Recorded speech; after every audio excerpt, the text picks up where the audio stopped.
In the dusty heart of Wyoming Territory, 1883, a simple trip to the railway station would change 2 lives forever. Calder Holt had driven his wagon to town expecting nothing more than livestock and supplies. Instead, he found a woman abandoned on a wooden bench, her traveling dress wrinkled from waiting, her eyes holding the kind of quiet desperation that comes from having nowhere left to go. Rosalie Quinn was supposed to be a mail-order bride, but her intended husband had died 3 weeks before her train arrived. Now she sat stranded, with $17 to her name and a carpet bag containing everything she owned. The townspeople whispered and stared, but offered no help to a woman they saw as a burden. That's when Calder, a man who'd lived alone for 15 years, made the most impulsive decision of his measured life. What happens when 2 strangers, bound by circumstance and loneliness, decide to marry before sunset? Before we jump back in, tell us where you're tuning in from. And if this story touches you, make sure you're subscribed, because tomorrow I've saved something extra special for you. The weathered wooden bench where Rosalie Quinn sat had witnessed countless arrivals and departures over the years, but few as pivotal as this September afternoon. She clutched her carpet bag with white knuckles, the leather handle worn smooth by her nervous grip during the 3-day journey from Kansas. The letter in her coat pocket, now read so many times the creases had begun to tear, bore the careful handwriting of Harold Pemberton, the man who was supposed to be her husband, who was supposed to give her a new life, who was supposed to save her from the grinding poverty that had driven her to this desperate arrangement. But Harold Pemberton lay in the town cemetery, claimed by a heart attack 3 weeks prior, and nobody had thought to send word to stop the train carrying his intended bride. Calder Holt stood 6 feet from the bench, his worn boots planted firmly in the dust, studying this unexpected complication to what should have been a simple errand. He'd come to collect the breeding bull he'd ordered from Denver, along with the usual supplies and mail. Instead, he found himself staring at a woman whose quiet dignity reminded him of something he'd tried hard to forget, the way his Sarah used to hold herself when she was trying not to cry. The woman's traveling dress was a practical brown wool, mended at the cuffs but clean and pressed. Her auburn hair was pulled back in a simple bun, with a few rebellious strands escaping to frame a face that spoke of resilience earned through hardship. She couldn't be more than 25, but her green eyes held the weight of someone who'd seen more than her share of disappointments. "Ma'am," Calder said, removing his hat and revealing hair the color of prairie grass in autumn, streaked with premature silver. "I'm Calder Holt. I own the ranch about 8 miles north of here." Rosalie looked up, startled by the gentle baritone voice. The man addressing her was tall and lean, with the kind of weathered hands that spoke of honest work and the bearing of someone comfortable in his own skin.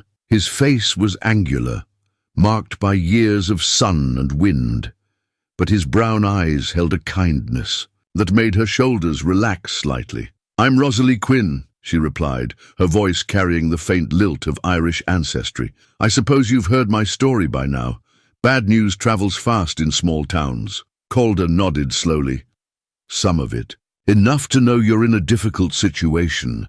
The late afternoon sun cast long shadows across the depot platform, and Calder found himself remembering another woman who'd once waited for him, though Sarah had been his childhood sweetheart, not a stranger brought by desperate circumstances. Sarah, who died 5 winters ago from the lung fever that had swept through the territory, leaving him alone in a house suddenly too big and too quiet. "I've been sitting here for 3 hours, Rosalie said, gesturing to the bench as if it were an old friend, trying to figure out what comes next. "The station master says there's a train east tomorrow morning, but—" She paused, then continued with the kind of honesty that comes from having nothing left to lose.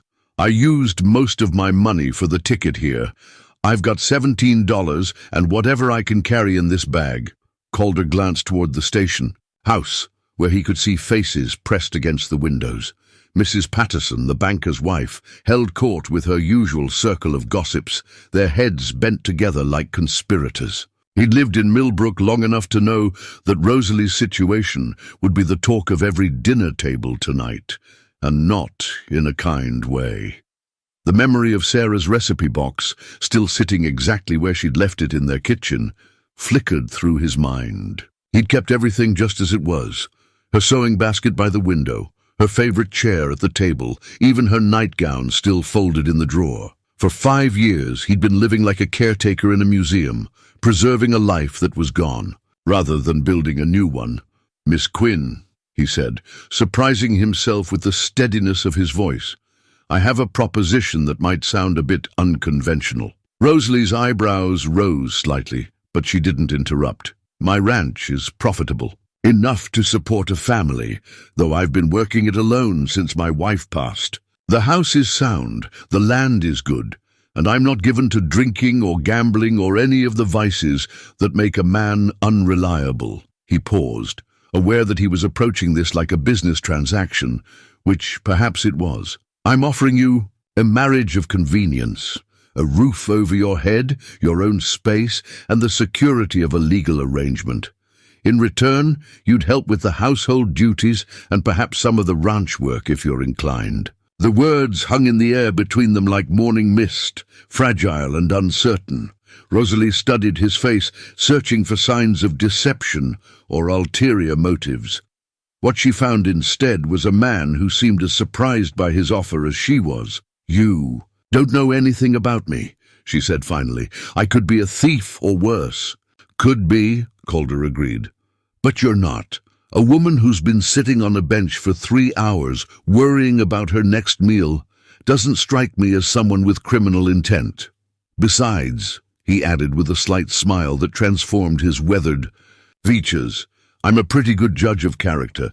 Comes from years of dealing with horses and cattle." Rosalie felt something unexpected flutter in her chest. Not quite hope, but the faint possibility of it. "And you do this for a complete stranger?" "Maybe it's not entirely selfless," Calder admitted.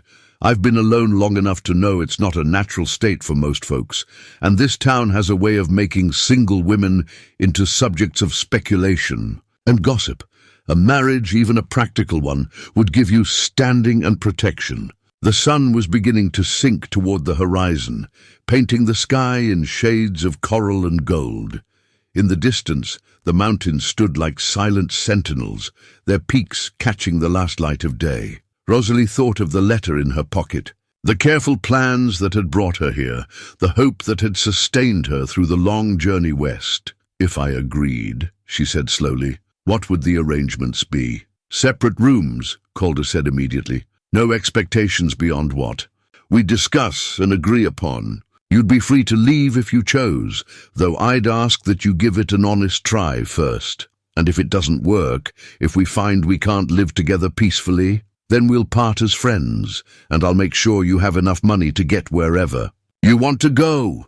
Rosalie looked around the depot one more time, taking in the curious stares and whispered conversations. The alternative was returning east, with her pride in tatters and her future uncertain. At least here, with this strange, kind man, she had a chance at something resembling a life. "Mr. Holt," she said, rising from the bench and smoothing her skirts, "I believe I'd like to accept your unconventional proposition." Calder felt something shift in his chest, like a door opening after being locked too long. "The preacher lives just down the street. If we're going to do this, we should do it properly." "Before sunset?" Rosalie asked, echoing the time frame that had become their unlikely deadline. "Before sunset," Calder confirmed, offering her his arm. "Mrs. Holt." The name sounded strange on his tongue, but not unpleasant. As they walked toward the parsonage, Rosalie's hand light on his arm, Calder found himself thinking that perhaps Sarah would understand. She'd always said that life was meant to be lived, not just endured, and he'd been doing far too much enduring in recent years. Behind them, the bench sat empty in the gathering dusk, having served its purpose as the unlikely stage for two lonely souls to find each other. The depot clock chimed the hour, and somewhere in the distance a train whistle echoed across the plains, carrying the promise of new journeys and fresh beginnings. The morning sun crept through the lace curtains of what had been Sarah's kitchen, casting delicate patterns across the pine table where Calder sat with his coffee growing cold. Across from him, Rosalie moved with careful precision, her mother's cameo brooch catching the light as she bent to retrieve the eggs from the skillet. The small piece of jewelry was one of the few things of value she owned, and she touched it unconsciously whenever uncertainty crept into her movements. Their wedding had been a brief, businesslike affair conducted by Reverend Morrison in his parlour with his wife and the town clerk serving as witnesses. Rosalie had signed her new name with a steady hand, though her voice had trembled slightly when she spoke the vows. They'd ridden back to the ranch in Calder's wagon as the stars emerged, speaking little, but not uncomfortably so. Now, in the harsh light of their first morning as husband and wife, the reality of their arrangement settled between them like an uninvited guest. "I found some flour and bacon in the pantry," Rosalie said, placing a plate before him. "I hope you don't mind that I took the liberty of cooking." Calder looked down at the perfectly prepared eggs, the bacon crisp but not burned, the biscuits, golden and fragrant. It had been years since anyone had cooked for him, and the simple act stirred emotions he wasn't prepared to examine. "It's fine," he said, his voice coming out rougher than intended. "I usually just have coffee and whatever's handy." Rosalie settled into the chair across from him, her own plate considerably smaller. She'd learned long ago to take less, to make do with whatever remained. The habit of scarcity wasn't easily broken. "About the household arrangements," she began, then paused, unsure how to navigate this conversation. "I noticed that the bedroom upstairs, it looks like it hasn't been disturbed." Calder's fork stopped halfway to his mouth. Sarah's room, their room, remained exactly as she'd left it. Her brush on the dresser, her shawl draped over the rocking chair, even the book she'd been reading still open to the page where she'd marked her place with a pressed flower. "I sleep downstairs now," he said curtly.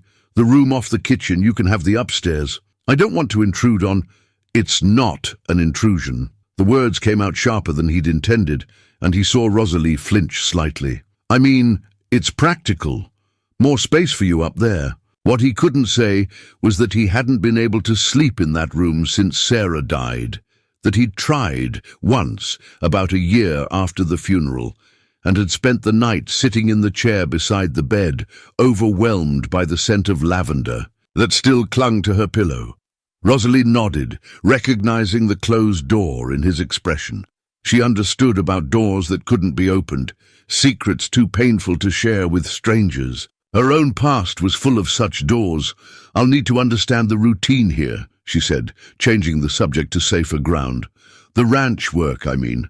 I'm not afraid of hard work. Can you ride?" "Some. I grew up on a farm before." She caught herself before mentioning the circumstances that had led to her departure from home. "Before I came west." Calder studied her face, noting the way her fingers worried the edge of her napkin. There were stories there, he realized, probably. Painful ones? Well, they were both entitled to their private griefs. "I'll teach you what you need to know about the horses," he said. "The cattle mostly take care of themselves this time of year, but there's always mending to do, feed to distribute, equipment to maintain. And the house? Do what you think needs doing. I'm not particular about most things." But even as he said it, Calder felt a pang of anxiety. The house had been frozen in time for 5 years, and the thought of change, even necessary change, unsettled him more than he cared to admit. After breakfast, Rosalie explored her new home, while Calder tended to the morning chores. The house was solidly built, with wide plank floors and generous windows that let in the prairie light, but it felt suspended somehow, as if waiting for permission to continue existing. In the parlour, she found a daguerreotype of a young woman with kind eyes and gentle smile. Sarah, she assumed. The resemblance to herself was superficial but present. The auburn hair, the small frame, the air of quiet strength. She wondered if Calder had noticed, if that resemblance had influenced his impulsive proposal. The kitchen was well appointed, but bore the signs of a man cooking for himself. mismatched dishes, a shortage of proper utensils, herbs and spices used with more enthusiasm than knowledge. Rosalie found herself mentally cataloguing what needed attention, her hands already itching to restore order and warmth to the space. It was in the pantry that she discovered Sarah's recipe box, pushed to the back of a high shelf, as if hidden from sight. The wooden box was beautifully crafted, with brass hinges and a delicate floral design burned into the lid. Inside were dozens of cards written in a flowing script, each one a testament to a life lived fully. Recipes for Sunday dinners, holiday. Treats, remedies for common ailments. Rosalie held one of the cards up to the light, reading the careful instructions for apple cake written in fading ink. At the bottom, in the same hand, was a note. Calder's favorite, always make extra for the hired hands. The intimacy of it struck her like a physical blow. These weren't just recipes, they were love letters written in flour and sugar, evidence of a partnership that had been cut tragically short.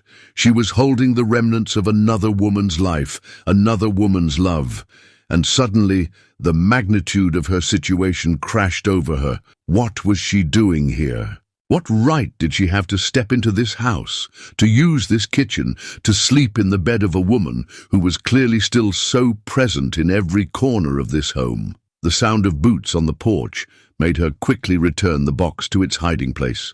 But not before one of the recipe cards fluttered to the floor.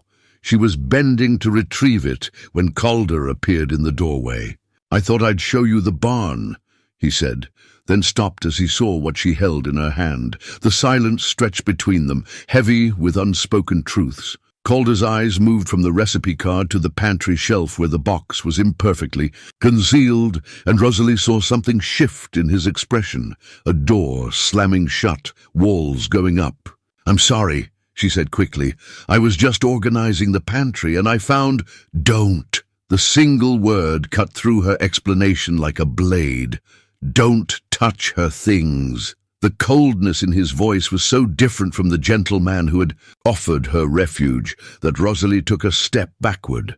This was the grief she'd sensed beneath his kindness, the wound that hadn't healed despite 5 years of trying. "I understand," she said softly. "I didn't mean to intrude." But Calder was already turning away, his shoulders rigid with tension. "I'll be in the barn when you're ready for that tour," he said without looking back. Alone in the kitchen, Rosalie sank into one of the chairs and stared at the recipe card still clutched in her hand. Apple cake, such a simple thing, but it represented everything she wasn't and couldn't be. The first wife, the chosen one, the woman who had earned her place in this house through love rather than desperation. She thought of her own mother, dead. These 10 years, and the cameo brooch that was all she had left of that gentlewoman's love. Everyone carried their ghosts, she supposed. The question was whether those ghosts would allow space for the living. Outside, she could hear Calder moving around the barn with more force than necessary, the sharp crack of wood against wood suggesting that he was working through his emotions with physical labor. She'd seen men do that before, her father, her brothers, the harsh guardians who had made her life unbearable after her parents died. But there had been something different in Calder's eyes when he'd found her with Sarah's recipe. Not anger exactly, but fear. The kind of fear that came from having your carefully constructed defenses suddenly breached. Rosalie folded the recipe card carefully and placed it on the table where he would find it. She wouldn't hide from this. Confrontation wouldn't pretend that the morning hadn't revealed the fundamental problem with their arrangement. Two damaged people didn't automatically heal each other simply by sharing the same roof. When she finally joined him in the barn, Calder was brushing down his horse with mechanical precision, his movements sharp and controlled. "We need to talk," Rosalie said without preamble. "Nothing to talk about." He didn't look up from his work.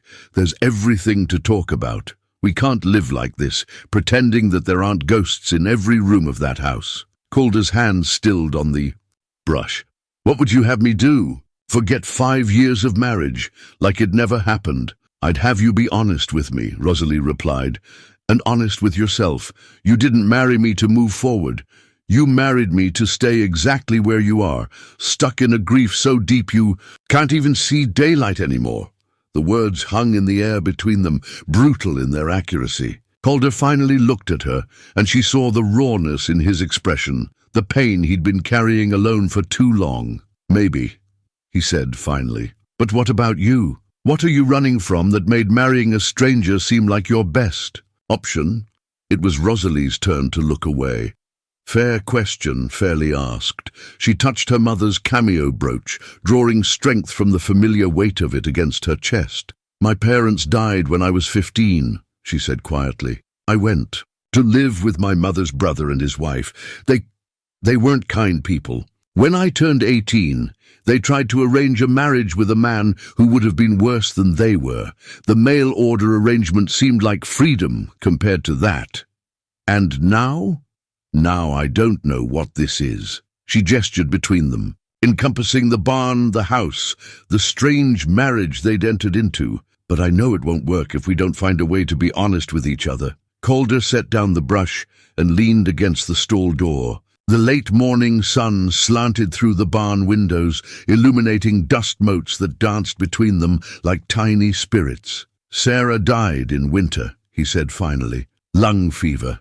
She was sick for weeks, and I kept thinking she'd get better. She always got better." His voice cracked slightly. "The last thing she said to me was not to let the house die with her, to keep living in it, not just existing." "And have you? Kept living?" "No. I've been existing, waiting maybe, though I couldn't."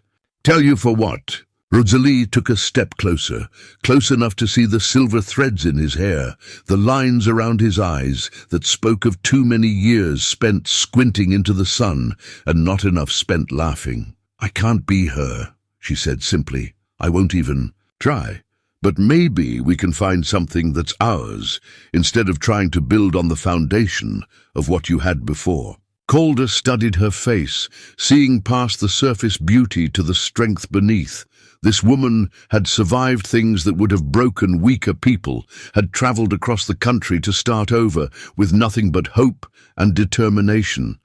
Maybe Sarah would have liked her. "What are you suggesting?" "That we try again, really try this time, not as strangers making a business arrangement, but as two people who have reasons to build something new together. And if it doesn't work, then at least we'll have been honest about the attempt." Calder felt something loosen in his chest, a knot of tension he'd carried so long he'd forgotten it was there. The morning sun was climbing higher, promising another clear day, and for the first time in years he found himself looking forward rather than backward. "All right," he said. "We'll try again." Starting with Sarah's recipe box, he hesitated, then nodded slowly. "Starting with Sarah's recipe box. Maybe it's time those recipes were used for their intended purpose." Rosalie smiled then, the first genuine smile he'd seen from her, and it transformed her face completely.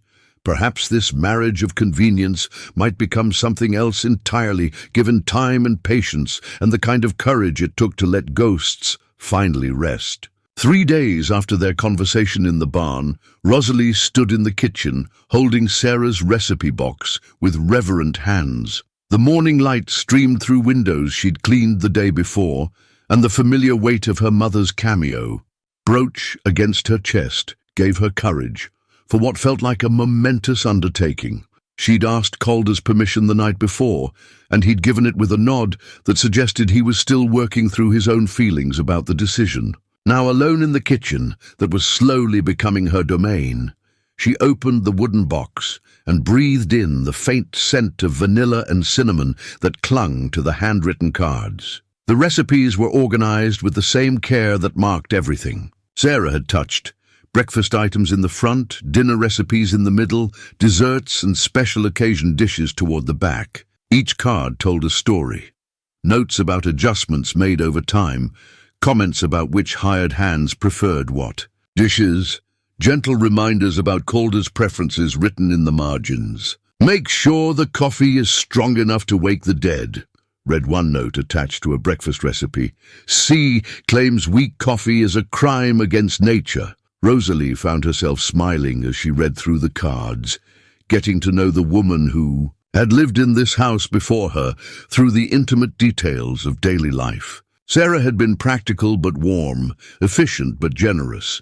The recipes spoke of someone who understood that feeding people was an act of love. She selected a simple beef stew recipe for dinner, noting Sarah's penciled addition, "Double the carrots. C. Pretends he doesn't like them but always eats them first." The observation was so tenderly domestic that Rosalie felt a pang of something she couldn't quite name. Not jealousy exactly, but a wistful recognition of the deep knowing that came from years of shared meals and careful attention. The morning routine had already begun to establish itself. Calder rose before dawn to tend the animals, returning. For breakfast, as the sun painted the eastern sky pink and gold, Rosalie had learned to have coffee ready and hot, eggs cooked the way he preferred them, and something substantial enough to sustain him through hours of physical labor. This morning, however, she noticed something different in his demeanor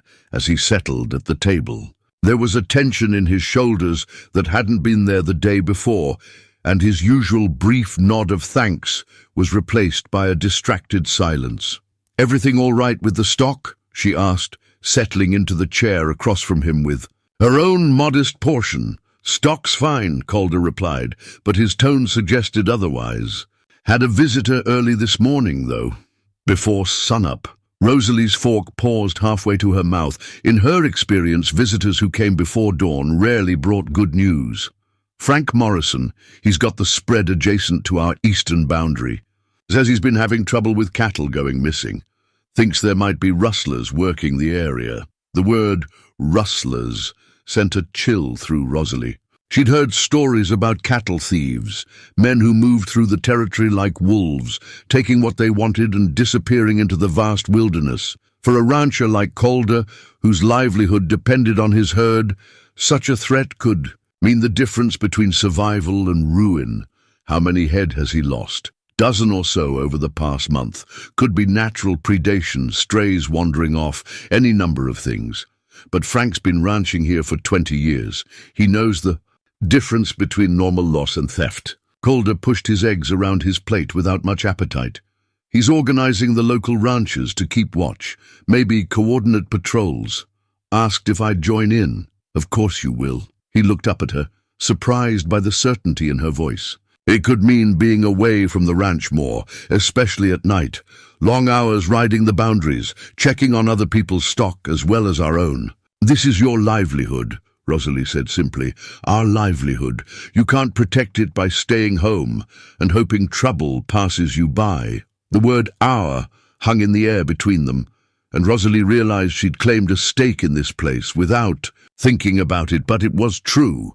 Whatever happened to this ranch would affect her future as well as his. "There's something else," Calder said, his voice carefully neutral. "Frank mentioned that Ben Wheeler's been asking questions around town.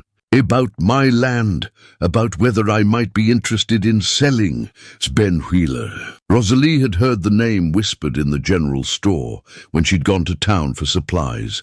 A man who'd arrived in the territory a few years back with money from back east and an interest in acquiring large tracts of grazing land. Some said he was building an empire.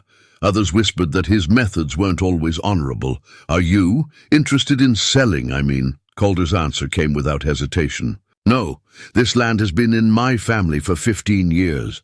My father broke his back clearing it, building the house, establishing the herd. Sarah and I—" He paused, then continued more quietly. "Sarah and I talked about our children growing up. Here, maybe expanding the operation, building something lasting." Rosalie heard the pain in his voice, but also something else. Determination. This wasn't just property to him. It was legacy, hope, the physical manifestation of dreams that death had interrupted but not destroyed. "Then that's settled," she said. "We protect what's ours." After breakfast, Calder showed her more of the ranch operation, explaining the seasonal rhythms that governed their lives. The cattle were scattered across several hundred acres of grassland, hardy animals well suited to the harsh Wyoming winters. The hayfields that would provide winter feed were showing their second growth, green and promising in the autumn sun. Sarah used to help with the books, he said as they walked through the barn, checking equipment and making mental notes about what needed repair before winter. She had a head for numbers, could see patterns in the spending and income that I missed. I'm fair with arithmetic, Rosalie offered. My father taught me to keep accounts for the farm. I'd appreciate that. Been letting things slide since... He gestured vaguely, encompassing the years of neglect that followed his wife's death. They worked together through the morning, Rosalie learning the names and temperaments of the horses, the location of tools and feed supplies, the daily tasks that kept a ranch functioning. She found herself genuinely interested in the work, appreciating the direct connection between effort and result that farm life provided. It was while they were mending a section of fence that she first noticed the rider approaching from the east. Calder had seen him too, and his posture shifted subtly, becoming more alert. "Ben Wheeler," he said quietly. "Speak of the devil." The man who rode up to their fence line was perhaps 50 years old, well dressed in the manner of someone who wanted. To be sure, his prosperity was noticed. His horse was a fine animal, expensive and well cared for, and his saddle bore the kind of silver detailing that served no practical purpose. "Calder," Wheeler said with a broad smile that didn't reach his eyes. "Good to see you out here working the land, and this must be the new Mrs. Holt I've been hearing about." His gaze lingered on Rosalie with an assessment that made her skin crawl. She'd learned to recognize that look, the way some men evaluated women like livestock, calculating value and vulnerability in equal measure. "Wheeler," Calder acknowledged with a nod that held no warmth. "What brings you out this way?" "Just being neighborly.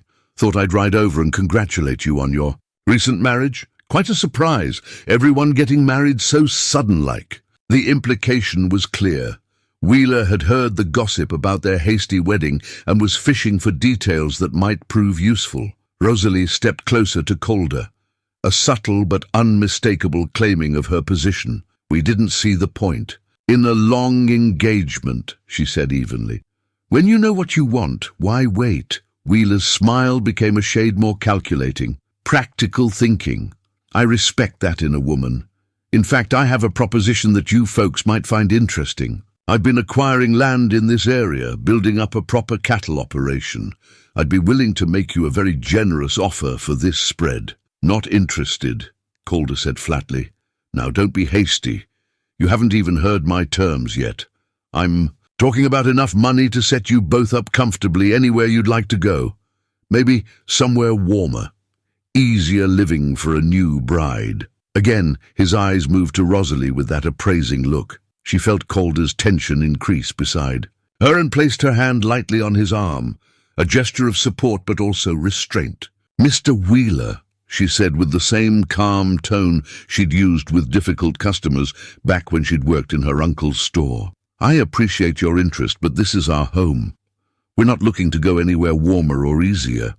Times are changing out here, Mrs. Holt. Small operations like this one are going to find it harder and harder to compete. Rustlers, market fluctuations, weather, so many things that can go wrong for folks who don't have the resources to weather the storms." The threat was delivered with a smile, but it was unmistakably a threat. Rosalie felt a chill that had nothing to do with the autumn air. "We'll manage," Calder said, his voice carrying a warning of his own. Wheeler shrugged as if their refusal was merely a minor inconvenience. "Well, the offer stands if you change your minds, and you might want to think about it sooner rather than later. Like I said, times are changing." He touched his hat brim in a mockery of politeness and rode away, leaving behind an uncomfortable silence. "Pleasant fellow," Rosalie said dryly, watching his retreating figure. "About as pleasant as a rattlesnake," Calder agreed, "and probably twice as dangerous." They returned to their fence mending, but the easy camaraderie of the morning had been disrupted. Rosalie found herself thinking about Wheeler's words, the casual way he'd implied that their ranch might face difficulties. Combined with the rustling reports, It painted a picture of coordinated pressure designed to force small ranchers into selling. "Calder," she said as they worked, "what if the cattle disappearing and Wheeler's interest in buying land aren't separate?" "Issues." He looked up from the wire he was splicing. "You think he's behind the rustling?" "I think it would be awfully convenient for him if small ranchers started feeling unsafe, started worrying about their ability to protect their herds." Calder considered this, his hands still working automatically with the familiar tools. "It's possible. Wouldn't be the first time someone used fear as a business tool. What do we do about it?" "We be careful. We participate in Frank's patrol system, and we don't give Wheeler any reason to think his tactics are working." That evening, as Rosalie prepared Sarah's beef stew recipe, she found herself thinking about the life she was building here. 3 days ago, she'd been a stranger, sleeping in a dead woman's bed, cooking in a kitchen that felt like a shrine. Now she was part of something, a partnership, a shared purpose, a home worth defending. The stew filled the house with rich, savory aromas, and when Calder came in from his evening chores, she saw him pause in the doorway, breathing deeply. "Smells like home," he said quietly. "Sarah's recipe," Rosalie replied, ladling the stew into bowls. "Though I added a bit more pepper. Hope you don't mind." "She would have liked that," Calder said, and for the first time he spoke of his first wife without pain shadowing his voice. Sarah was always trying new things, making improvements. She never could leave well enough alone. They ate in comfortable silence, and Rosalie noticed that he did indeed eat the carrots first, just as Sarah had noted. Some things, she thought, with a smile, were eternal. The evenings had become something unexpected in the Holt household, a time of quiet companionship that neither Calder nor Rosalie had dared to hope for when they'd spoken their hasty vows 3 weeks ago. After the supper dishes were cleared, and the last of the day's chores completed, they found themselves drawn to the sitting room, where the warmth of the fire and the gentle rhythm of shared tasks created an intimacy that surprised them both. Tonight, Rosalie sat in the rocking chair, by the window, mending one of Calder's work shirts, while he occupied himself at the small table in the corner. His hands, so capable with rope and tools, worked with surprising delicacy as he carved a piece of pine, the soft scraping of his knife the only sound besides the occasional pop of the fire. "What are you making?" Rosalie asked, looking up from her needlework to watch the careful way he shaped the wood. Calder paused in his work, seeming almost embarrassed to be caught at such a gentle pursuit. "Just a bird," he said. "A robin." Sarah used to say they were the first sign that winter was truly over. The mention of his first wife no longer brought the sharp tension it once had. In the past weeks, Rosalie had learned to navigate the presence of Sarah's memory with growing confidence, understanding that honoring the past didn't require sacrificing the present. "May I see?" He hesitated, then brought the small carving over to her chair. The wood was smooth and warm from his hands, and even unfinished, she could see the graceful curve of the bird's neck, the suggestion of wings folded at rest. It was beautiful work, detailed and patient. "You're very skilled," she said, running her finger along the carved feathers. "How long have you been doing this?" "Since I was a boy. My father taught me during the long winter evenings. Said a man needed something peaceful to do with his hands, something that created rather than just maintained." Rosalie handed the carving back to him, their fingers brushing briefly in the exchange. The contact sent an unexpected warmth up her arm, and she saw something flicker in Calder's eyes that suggested he'd felt it too. "I'd like to learn," she said, "if you'd be willing to teach me." "It's not really woman's work," he said automatically, then caught himself. "I mean, there's no reason you couldn't learn if you wanted to. I've discovered that the definitions of woman's work and man's work are much more flexible out here than they were back east," Rosalie replied with a smile. "Yesterday I helped you repair that gate hinge, and last week you made biscuits when I was feeling poorly. I think we're already past worrying about convention." Calder returned her smile, settling back into his chair. "Fair point, though I have to say, your biscuits are considerably better than mine." "Practice," Rosalie said, Same as anything else. They worked in comfortable silence for a while, but Rosalie's mind kept returning to the conversation they'd had with Frank Morrison earlier that day. The neighbor had stopped by to report another missing cow and to finalize the patrol schedule that would have the local ranchers taking turns riding the boundaries of their properties. "About these patrols," she said, setting down her mending. "I've been thinking about the timing." Calder looked up from his carving. "What about it?" "All the missing cattle have been reported on nights when the moon was dark or nearly so, and always from the eastern boundaries of properties, the side closest to the main road." "You think they're loading the stolen cattle directly onto wagons?" "It would make sense. Drive them a short distance to the road, load them up, and they're gone before morning. No need to worry about moving a herd across open country where they might be spotted." Calder set down his knife, giving her his full attention. "That's good thinking. Frank was right when he said the losses weren't random, too organized, too clean. And if Ben Wheeler is behind it, he'd know exactly which ranchers to target, the ones he's most interested in buying out." The fire crackled in the silence that followed, casting dancing shadows on the walls. Outside, the wind was picking up, rattling the windows and reminding them both that winter wasn't far away. Soon, the cattle would need to be brought closer to the ranch buildings, and the vulnerability of scattered herds would become even more pronounced. "I'll mention your theory to Frank tomorrow," Calder said finally. "Might be worth concentrating our patrols on the eastern boundaries during the dark moon phases." "I could help with the patrols," Rosalie offered. "Absolutely not." The sharpness of his response startled them both. Calder ran a hand through his hair, clearly struggling with something. "I mean," he said more gently, "it could be dangerous. If these are professional thieves, they won't hesitate to hurt anyone who gets in their way." "I can shoot," Rosalie said quietly. "My father made sure I knew how to protect myself and the farm when he was away. It's not about your ability. It's about—" He paused, searching for words.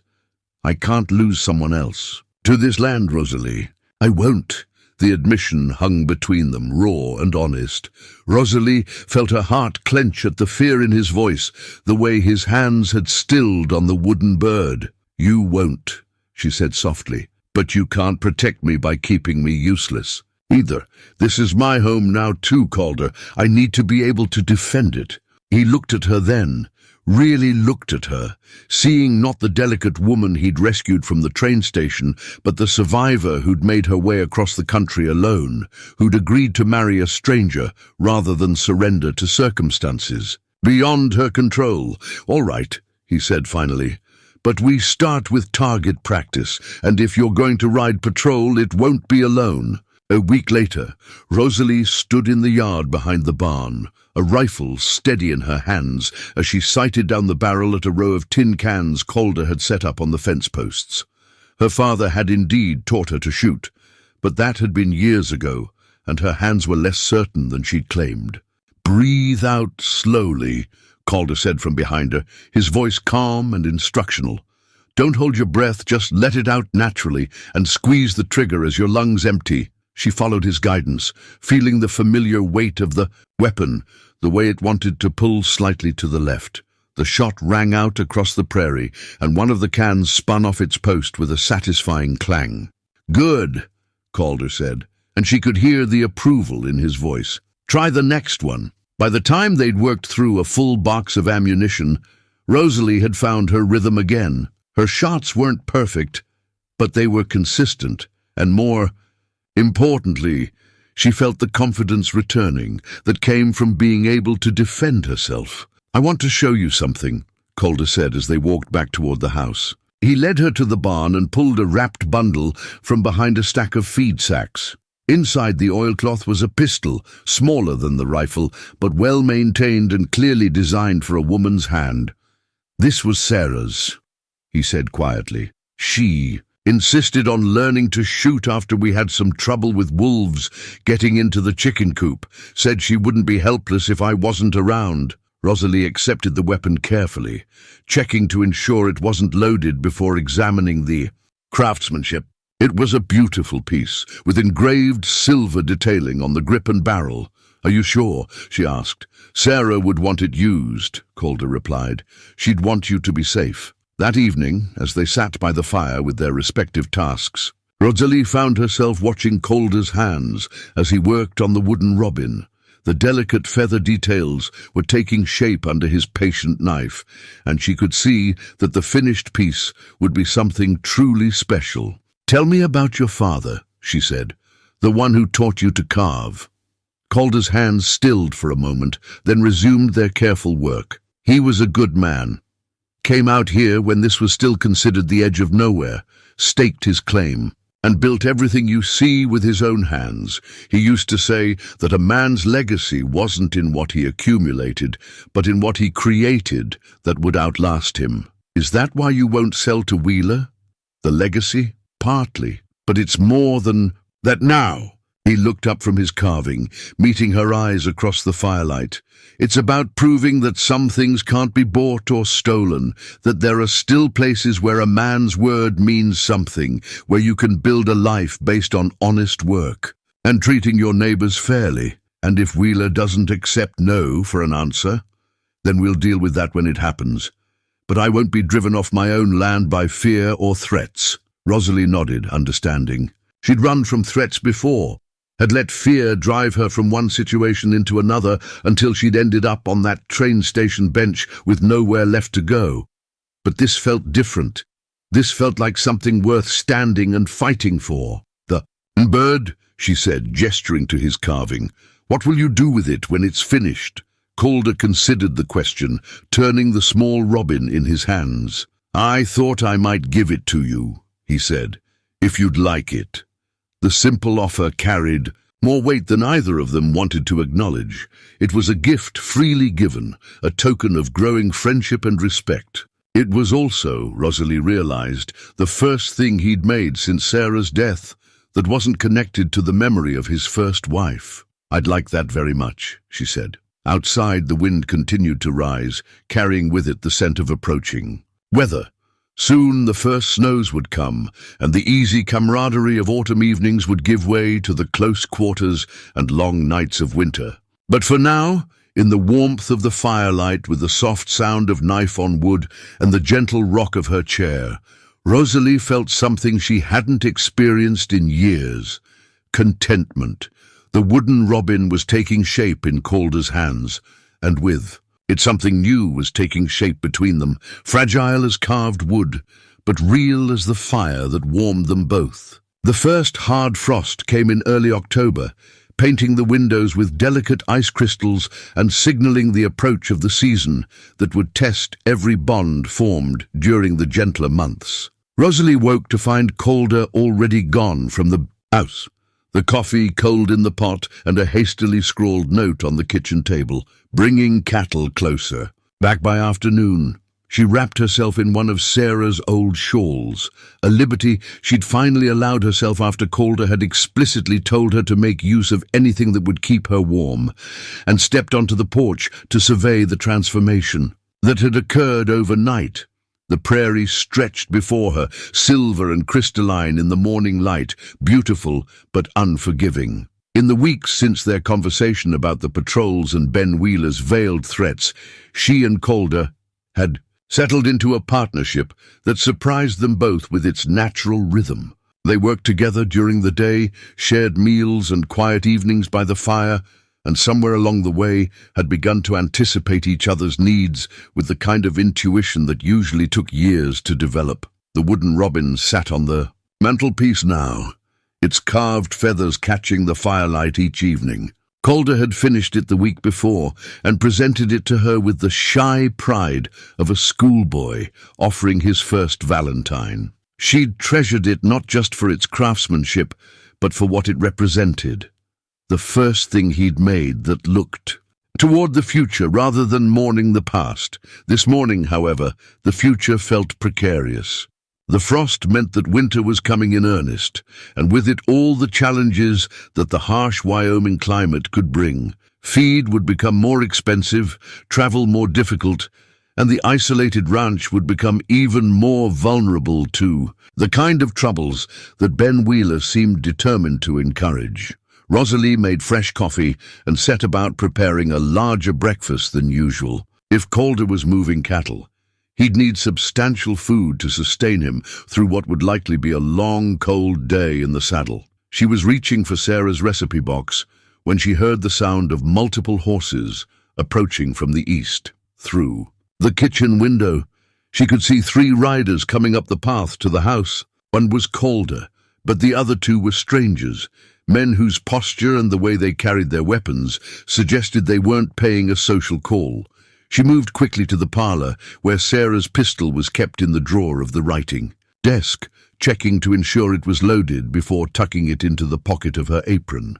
Then she returned to the kitchen and continued preparing breakfast as if she hadn't a care in the world. The men's voices carried through the morning air as they dismounted, too low for her to make out words, but clear enough to detect the tension in their tones. When Calder finally entered the kitchen, his face was grim, and the 2 strangers who followed him looked like the kind of men who made their living in ways that didn't bear close examination. "Rosalie," Calder said, his voice carefully controlled. "These gentlemen say they're looking for work, cattle work." The taller of the 2 men stepped forward, touching his hat brim with mocking courtesy. "Ma'am, name's Jake Curtis. This here's my partner, Bill Haynes. We heard you might be hiring hands for the winter." Rosalie studied the men with the same careful attention she'd once used to evaluate potentially difficult customers in her uncle's store. Curtis was lean and weathered, with the kind of pale eyes that seemed to see everything and reveal nothing. Haynes was broader, with scarred knuckles and a way of standing that suggested he was comfortable with violence. "I'm afraid you heard." "Wrong," she said pleasantly. "We're not hiring anyone." "That's a shame," Curtis replied, his gaze moving around the kitchen with obvious assessment. "Nice place you got here. Lot of work for just 2 people to manage, though. Easy for things to go wrong when you're spread too thin." The threat was subtle, but unmistakable. Rosalie felt the weight of the pistol in her pocket and found it oddly comforting. "We managed just fine," she said, "but thank you for your concern." "Winter's coming on hard," Haynes spoke for the first time, his voice gravelly with disuse. "Lot of things can happen to isolated folks during the cold months. Cattle can wander off, predators can get bold, accidents happen." Calder's jaw tightened, but before he could respond, Rosalie stepped smoothly into the conversation. "You're absolutely right," she said with a bright smile. "That's why we're so grateful to have such good neighbors. Frank Morrison stops by nearly every day, and the sheriff makes regular rounds through this area. Just yesterday, he mentioned how important it was to keep track of any strangers passing through. Said there'd been some trouble with drifters lately. It was a complete fabrication. The sheriff rarely ventured this far from town, and Frank Morrison was too busy with his own ranch to visit daily. But the lie was delivered with such conviction that Curtis and Haynes exchanged a glance that suggested they weren't entirely sure whether to believe her. "Well," Curtis said after a moment, "if you change your mind about needing help, we'll be around the area for a while, working for other folks who appreciate having reliable men on hand." "I'm sure," Rosalie replied. "Safe travels, gentlemen." After the men had gone, Calder stood at the window watching until they were well out of sight before turning to face her. "That was well done," he said, "though I'm not sure it was wise to antagonize them." "I didn't antagonize them. I just made it clear that we're not as isolated and helpless as they might have hoped." Rosalie poured him coffee with hands that were steadier than she felt. "Those weren't men looking for honest work." "No," Calder agreed grimly. "I'd bet my best horse. They're working for Wheeler, testing our defenses, seeing how we react to pressure. What do? We be more careful, and we make sure our neighbors know what's happening." That afternoon, Frank Morrison confirmed their suspicions when he stopped by to check on their morning visitors.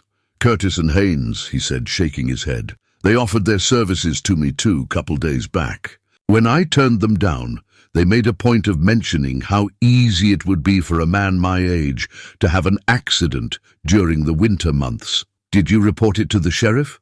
Rosalie asked. Frank snorted. "Sheriff Thompson's been bought, and paid for by Wheeler since the man came to town. Reporting threats to him would be like asking the fox to guard the hen house. They were sitting around the kitchen table, sharing coffee and the apple cake Rosalie had made, using one of Sarah's recipes. The normalcy of the scene contrasted sharply with the serious nature of their conversation. "So we're on our own," Calder said. "Looks that way, but we're not defenseless." Frank gestured toward the rifle that now hung openly on the kitchen wall. "And there are more of us than there are of them, if it comes to a fight." "Let's hope it doesn't," Rosalie said quietly. That evening, she and Calder worked together on a project that had become their shared winter preparation, mending an old quilt that had belonged to his grandmother. The fabric was still sound, but years of use had loosened some of the stitching, and the careful work of repair required both their hands. "I used to help my mother with quilting when I was small," Rosalie said, her needle moving in small, precise stitches. "She said that mending was more important than making because it meant you valued what you already had." Calder worked beside her, his larger hands surprisingly adept with the delicate task. "Sarah always said the same thing. She used to mend everything, clothes, blankets, even my socks when they got holes. Said it was wasteful to throw away something that could be made useful again."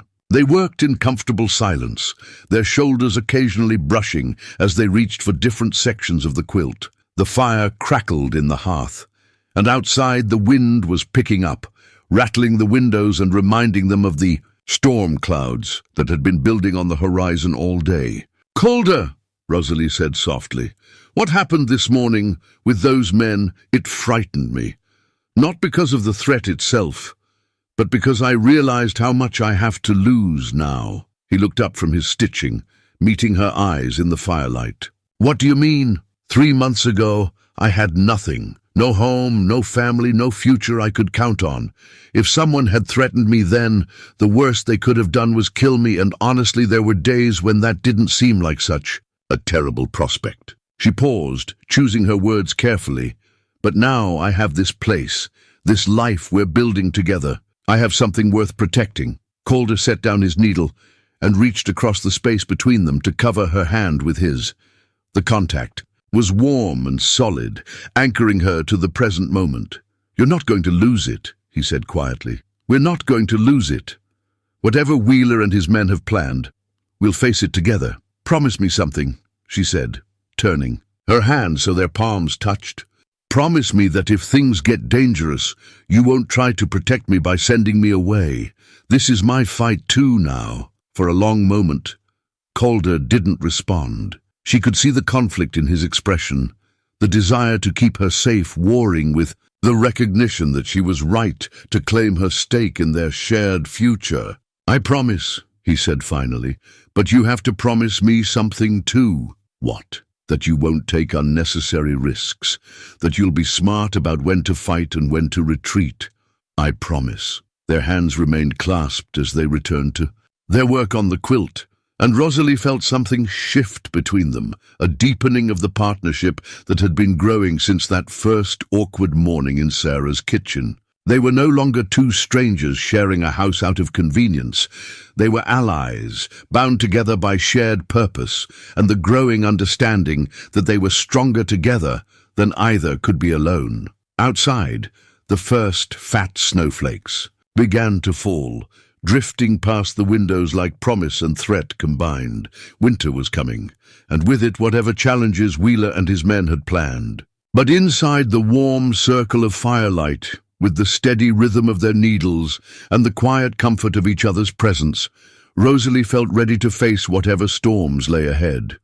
The quilt was taking shape under their joint attention, the damaged sections becoming whole again through patient care and careful stitching.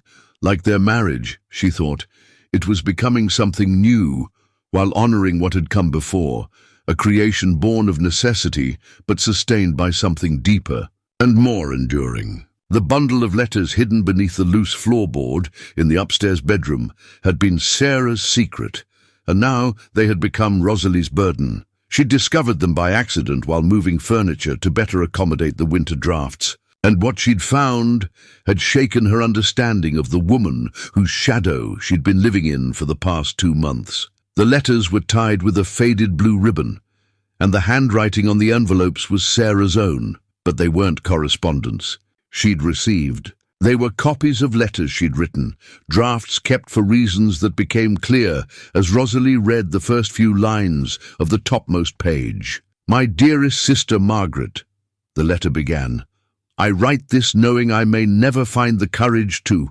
send it, but I must put these words somewhere, or I fear I shall go mad with keeping them inside." Rosalie's hands trembled as she continued reading, each word revealing a side of Sarah she'd never imagined. The woman who'd seemed so perfect, so complete in her happiness with Calder, had been desperately homesick for the family she'd left behind in Pennsylvania. More than that, she'd been struggling with feelings of inadequacy, with the harsh realities of frontier life that had worn down her spirit in ways she'd apparently never shared with her husband. "Calder works so hard to make me happy here," one letter revealed, "and I cannot bear to tell him how I miss the sound of church bells on Sunday morning, or how I sometimes cry when I see the endless emptiness of this land stretching to the horizon. He thinks I am strong, and perhaps I am, but there are days when I feel as fragile as the china teacups Mother gave me for my wedding,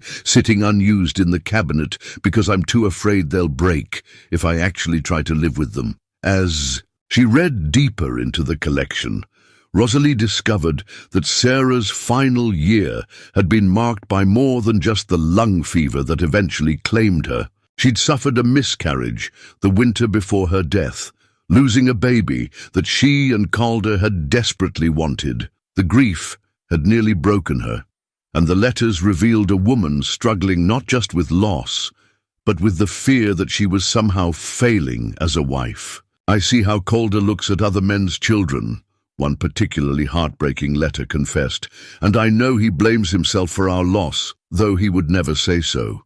He treats me like spun glass now, afraid that too much happiness might shatter what little I have left. But I am not made of glass. I am made of tears and disappointment, and a love so fierce it frightens me. If only I could make him understand that his gentleness, though meant to heal, sometimes feels like a prison of good intentions." Rosalie sank onto the edge of the bed, the letters scattered around her like fallen leaves. This was not the perfect marriage she'd been imagining, the seamless partnership that had made her feel like an inadequate replacement. This was a real marriage between real people who'd struggled with real problems, communication failures, unspoken fears, the weight of expectations that had never been voiced. The sound of boots on the stairs made her quickly gather the letters, but not quickly enough. Calder appeared in the doorway just as she was retying the blue ribbon, and the expression on her face must have told him everything he needed to know. "You found them," he said quietly. "I'm sorry. I was moving the chest to block the draft, and the floorboard was loose, and it's all right." He entered the room and sat heavily in the chair by the window. "I wondered where she'd hidden them, found the loose board years ago, but never looked underneath. Did you know about what she was feeling?" Calder was quiet for a long time, staring out at the snow that had been falling steadily for 3 days. Some of it, not all of it. Sarah was... He paused, searching for words. She was proud. Didn't like to admit when things were difficult for her. She lost a baby. Yes, the winter before she died. We never talked about it much afterward. I thought... His voice caught slightly. "I thought she needed space to heal, so I tried to give her that. Maybe I gave her too much space." Rosalie set the letters aside and moved to the window, standing close enough to Calder that she could feel the warmth radiating from his body. The view from this room encompassed most of their ranch, from the barn and outbuildings to the pastures, where the cattle huddled against the wind. "She loved you," Rosalie said softly. "That comes through in every word. But she was struggling with things she didn't know how to share. And I was too blind to see it." The bitterness in his voice was palpable. "Thought I was being considerate, giving her room to grieve. Instead, I was leaving her alone with her pain. You were both hurting. People don't always make the best Choices when they're in pain. Calder looked up at her then, and she saw something in his expression that made her breath catch. Is that what we're doing, Rosalie? Making choices based on pain rather than hope? The question hung between them, loaded with implications neither had been willing to acknowledge. Over the past months, they'd built something together. A partnership, a friendship, a home. But they'd both been careful to maintain the boundaries of their original arrangement, afraid to risk the comfortable stability they'd achieved. Maybe, she admitted, maybe we've been so focused on protecting ourselves from more hurt that we haven't noticed what we might be missing. The snow continued to fall outside, muffling the sounds of the ranch and creating a sense of intimacy in the small bedroom. They'd been alone together countless times over the past months, but this felt different, charged with a possibility that had been building slowly, like water behind a dam. "Tell me about your marriage," Calder said suddenly. "The one you ran." From back east, Rosalie felt her stomach clench. This was the conversation she'd been dreading, the revelation that would either drive them apart or bring them closer together. "It wasn't a marriage," she said quietly. "It was a business transaction arranged by my uncle after my parents died. The man, Harold Crane, was 40 years older than me and had a reputation for not being kind to his wives. His first 2 wives died under suspicious circumstances." Calder's hands clenched in his lap. "Your uncle knew this." "My uncle owed Crane money, a lot of money. The marriage would have settled the debt and gotten me off his hands at the same time." She wrapped her arms around herself, remembering the fear that had driven her desperate escape. "I tried to refuse, but my uncle made it clear that I didn't have a choice.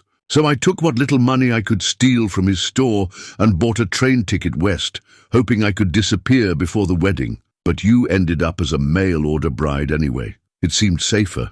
A correspondence marriage to a stranger felt less threatening than being sold to a man who might kill me." She laughed bitterly. "Though I suppose it amounted to the same thing in the end, marrying a stranger for security." "No," Calder said firmly, rising from his chair to face her. "It's not the same thing at all. You chose to respond to Harold Pemberton's advertisement. You chose to come west, and when that didn't work out, you chose to accept my proposal rather than give up.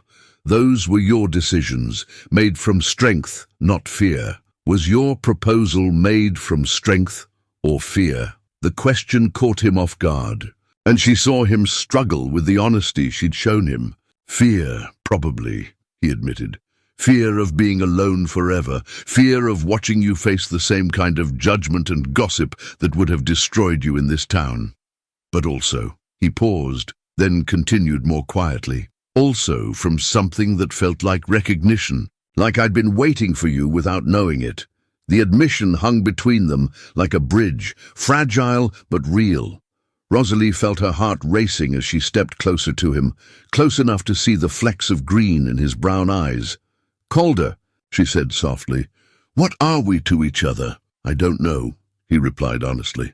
"But I know it's more than what we started with." The first kiss happened slowly, tentatively, like 2 people afraid of breaking something precious. His hands came up to frame her face, and she could feel the calluses on his palms, the strength in his fingers. When they finally broke apart, both were breathing unsteadily. "Are we making a mistake?" Rosalie asked. "Probably," Calder said with a rueful smile. "But maybe it's time we made some mistakes based on hope instead of fear." Outside, the storm continued to rage, but inside the small bedroom, where they'd finally acknowledged what had been growing between them, the world felt warm and full of possibility.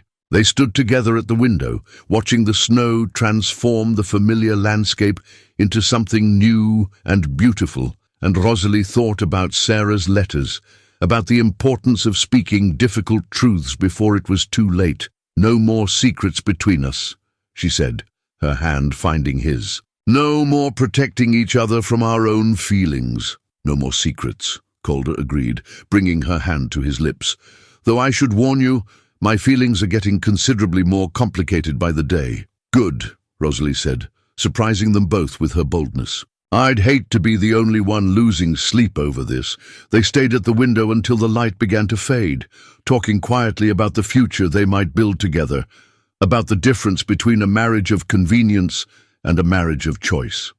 When they finally went downstairs to prepare dinner together, the easy companionship they'd developed over the past months had deepened into something richer and more complex.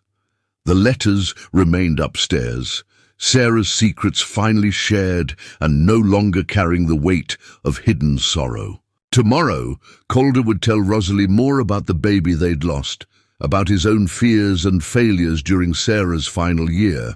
Tonight, they would sit by the fire and work on their quilt, but their hands would brush more often than necessary, and their conversation would carry the new intimacy of people who had finally admitted they were falling in love. The storm outside showed no signs of letting up, but neither of them minded being snowed in together. For the first time since their hasty wedding, they had nowhere else they'd rather be. The forged document arrived on a Tuesday morning in early November, delivered by a man who claimed to be a territorial marshal, but whose badge looked suspiciously new and whose manner suggested he was more comfortable with threats than with law enforcement.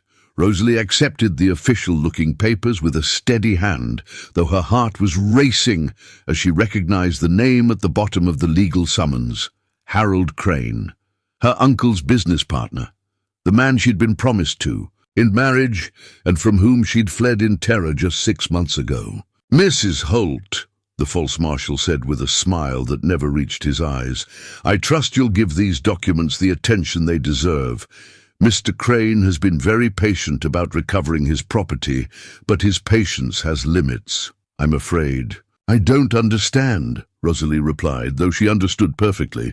"What property would Mr. Crane believe I possess?" "According to these legal papers, you stole a considerable sum of money from your uncle's store before your departure.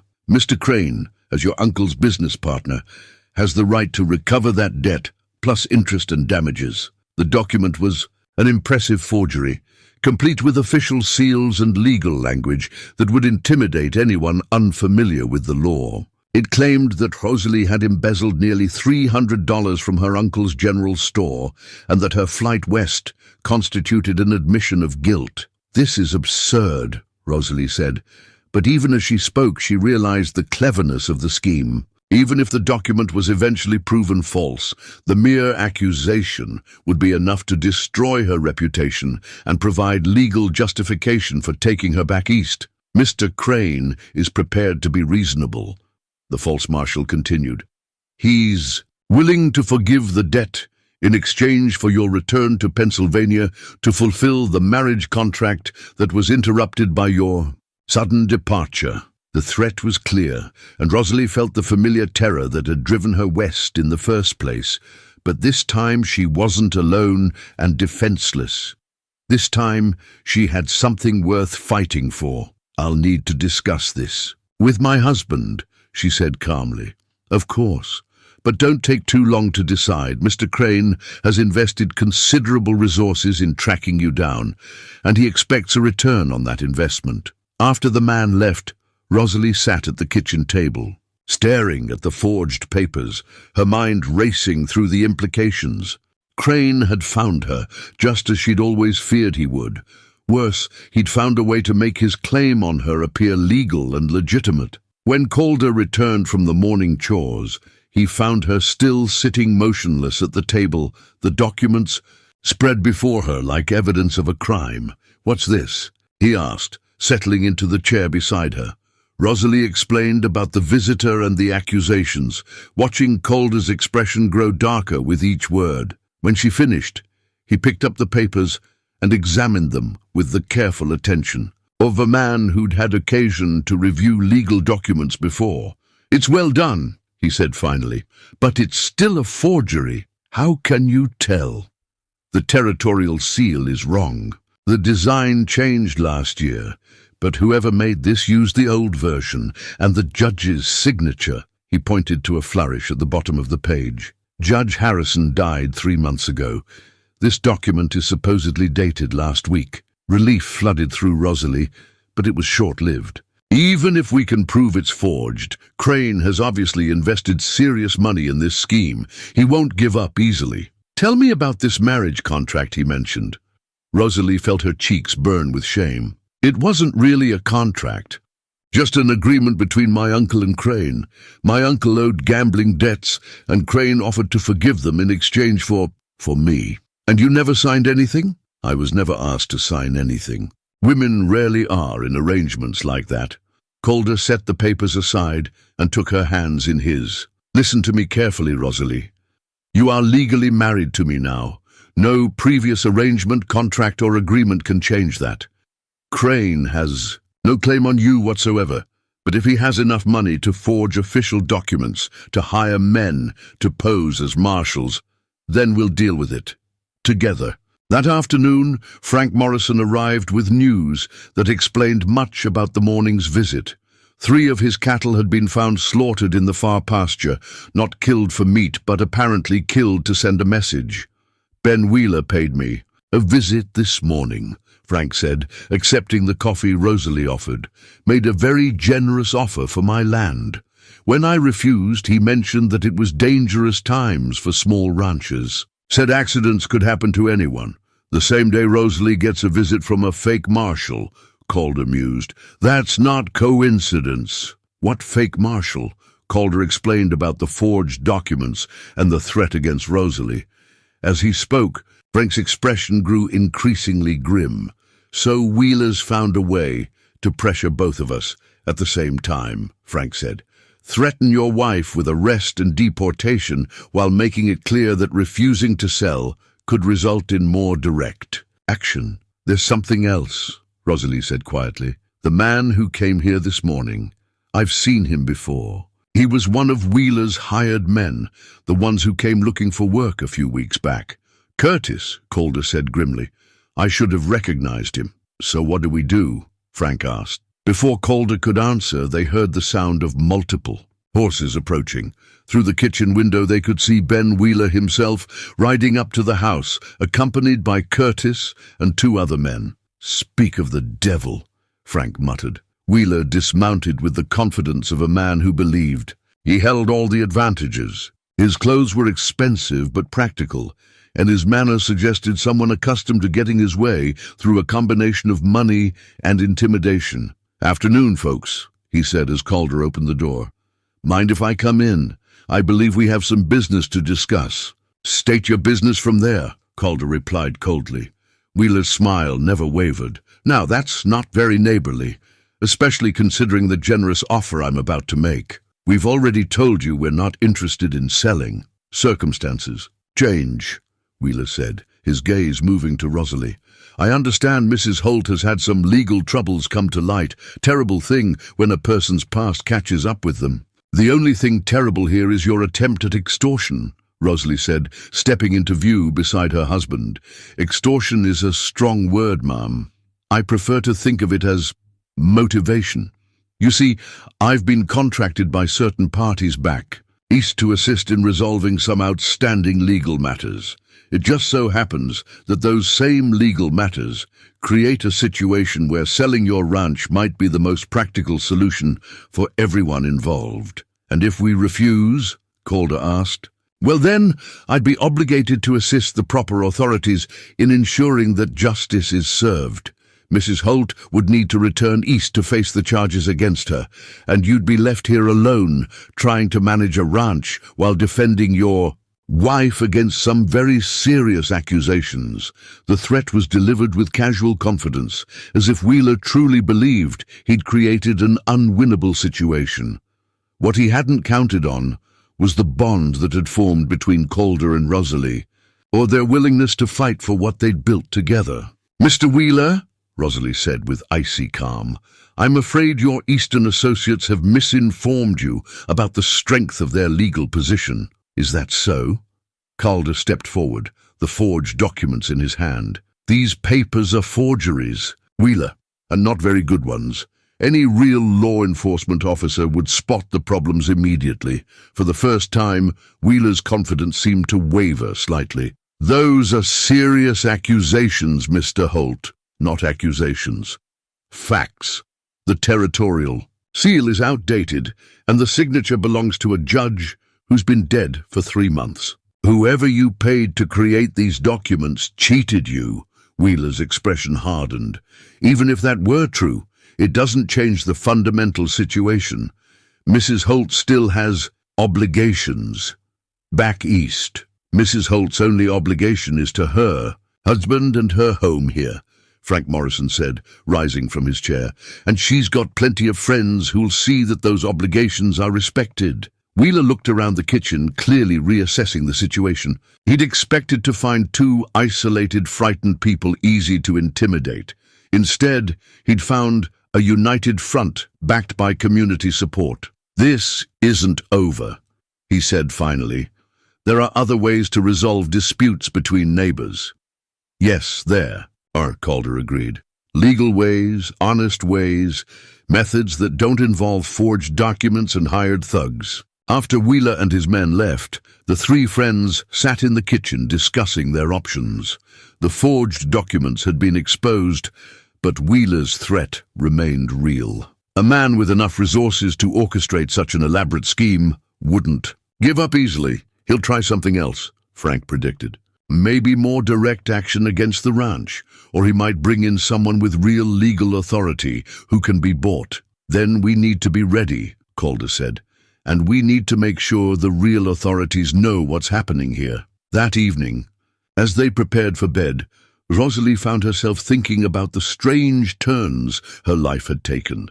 6 months ago, she'd been a terrified young woman fleeing an arranged marriage. Now she was a ranch wife with a husband who loved her and friends willing to stand beside her against whatever threats emerged. "Are you sorry?"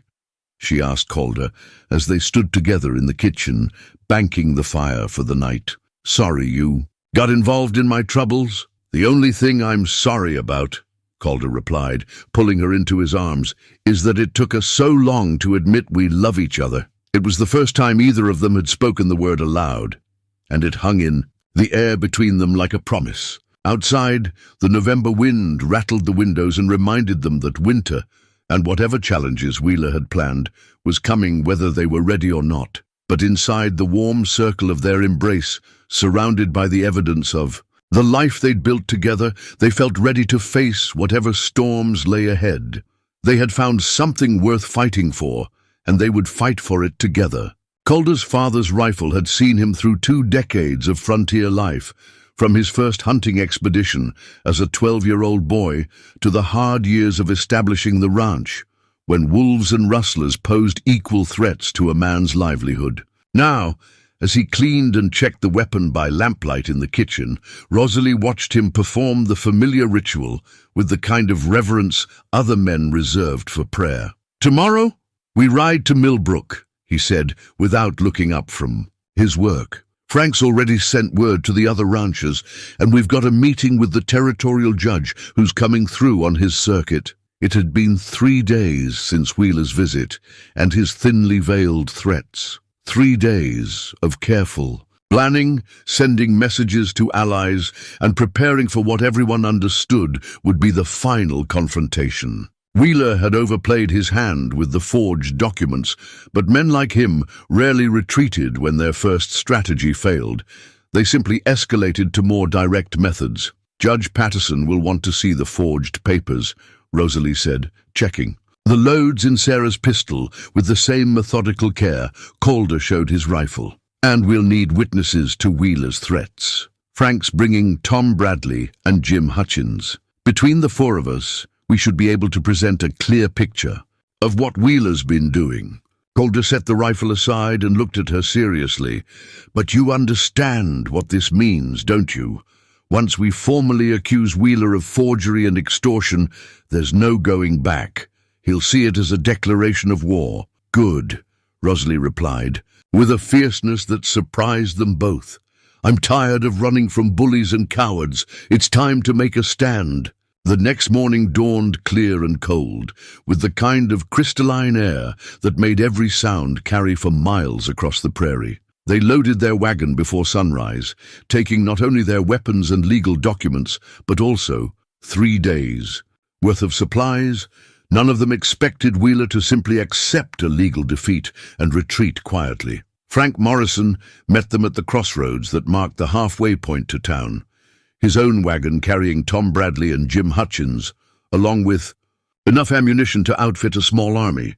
The older rancher's face was grim as he surveyed their preparations. "Spotted smoke from Wheeler's line shack early this morning," he reported. "Looks like he's got at least a dozen men camped up there, and they're not acting like ordinary ranch hands." "Hired guns," Tom Bradley spat. He was a man in his 60s who'd been fighting various forms of frontier lawlessness for most of his adult life. Should have expected as much. Wheeler's type doesn't like to lose, and they're not particular about how they win. The ride to Millbrook took most of the morning, and they used the time to refine their strategy. Judge Patterson was known to be honest but cautious, reluctant to take action without overwhelming evidence. They would need to present their case carefully, making it clear that Wheeler's activities threatened not just individual ranchers, but the rule of law itself. "The key is connecting the rustling to the pressure to sell," Jim Hutchins said. He was the youngest of the group besides Calder, but his analytical mind had proven valuable in previous disputes. "If we can show a pattern, cattle disappearing from ranches Wheeler wants to buy, followed by generous offers to purchase at reduced prices, then the judge will have to take action." Millbrook was bustling with unusual activity when they arrived. Judge Patterson's circuit court sessions always drew people from across the territory, but today's crowd seemed larger and more agitated than usual.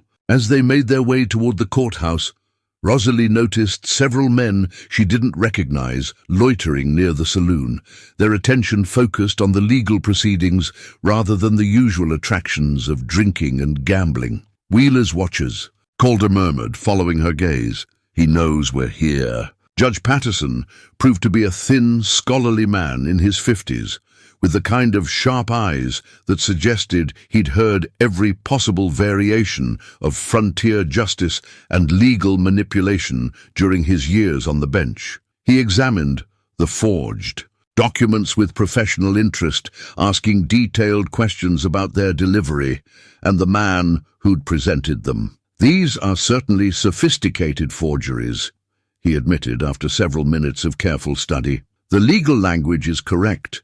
The seals are convincing to a layman, and the formatting follows proper territorial procedures. Someone invested considerable time and money in creating these." "But they are forgeries," Rosalie asked. "Unquestionably. The discrepancies your husband noted are only the most obvious problems.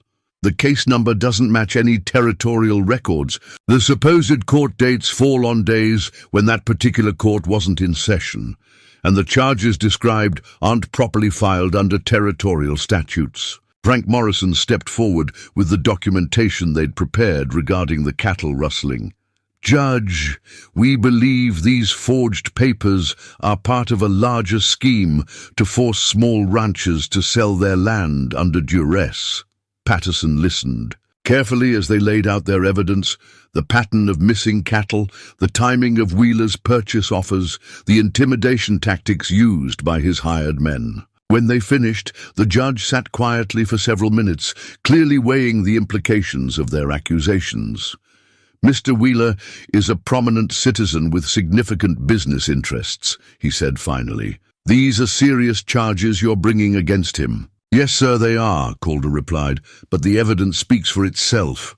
Evidence of cattle rustling, yes. Evidence of intimidation tactics, possibly. But proving that Mr. Wheeler is directly responsible for a coordinated scheme." Patterson shook his head. "That would require more than circumstantial connections."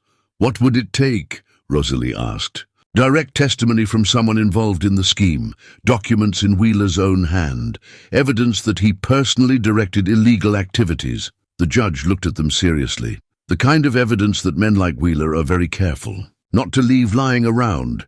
They left the courthouse with a mixed sense of victory and frustration. The forged documents had been officially declared fraudulent, which meant Rosalie could no longer be threatened with false legal proceedings. But Wheeler remained free to continue his other activities, and nothing they'd presented would justify arresting him or his hired men. "At least we've got official protection now," Frank said as they prepared to return to their ranches. "If Wheeler tries any more legal tricks, Patterson knows what to look for." "Legal tricks weren't what I was worried about," Tom Bradley replied grimly. "Men like Wheeler don't stop at forgery when it doesn't work. They move on to more direct methods." As if summoned by his words, Ben Wheeler himself appeared on the courthouse steps, flanked by Curtis and 3 other men Rosalie didn't recognize. His expensive clothes and confident bearing made him stand out among the rough frontier crowd, but there was something predatory in his manner that sent a chill down her spine. "Mr. Holt, Mrs. Holt," Wheeler called out with false geniality. "I trust your business with Judge Patterson went well." "Well enough," Calder replied carefully. "Excellent. I do hope you understand that certain legal misunderstandings don't change the fundamental economic realities of your situation." Wheeler's smile was cold and calculating. "Cattle prices are falling, winter feed is expensive, and accidents have a way of happening to isolated ranches during the harsh months." "Is that a threat, Mr. Wheeler?" Judge Patterson's voice carried clearly from the courthouse entrance, where he'd apparently been listening to the exchange. "Merely an observation about the challenges of frontier life, Your Honor," Wheeler replied smoothly. "I'm sure these good people understand the risks they face. I'm sure they do. And I'm equally sure they understand their legal rights and the protections available to them under territorial law." Wheeler's expression tightened slightly, but his tone remained pleasant. "Of course, Judge. Law and order are the foundations of civilization." After Wheeler and his men departed, Judge Patterson approached their group with obvious concern. "I want you all to be very careful over the next few weeks," he said quietly. "Men like Wheeler don't appreciate having their plans disrupted, and they're not always particular about staying within legal boundaries when they feel cornered." "What are you suggesting, Judge?" Frank asked. "I'm suggesting that you watch your backs, vary your routines, and don't travel alone if you can avoid it. And if anything suspicious happens, anything at all, send word to me immediately." The ride back to the ranch was conducted in thoughtful silence, each of them processing the day's events and their implications. They'd won a legal victory, but at the cost of forcing Wheeler into a position where he might feel compelled to take more drastic action. As they approached the crossroads, where Frank would turn toward his own spread, Rosalie found herself thinking about the life she and Calder had built together over the past months. The quiet evenings by the fire, the shared work that had brought them closer, the growing love that had transformed their marriage of convenience into something precious and real. "Whatever happens," she said to Calder as they continued toward home alone, "I want you to know that I don't regret any of it. Not the hasty wedding, not the threats, not even Wheeler's schemes. If I had to choose again, I'd still choose you, still choose this life."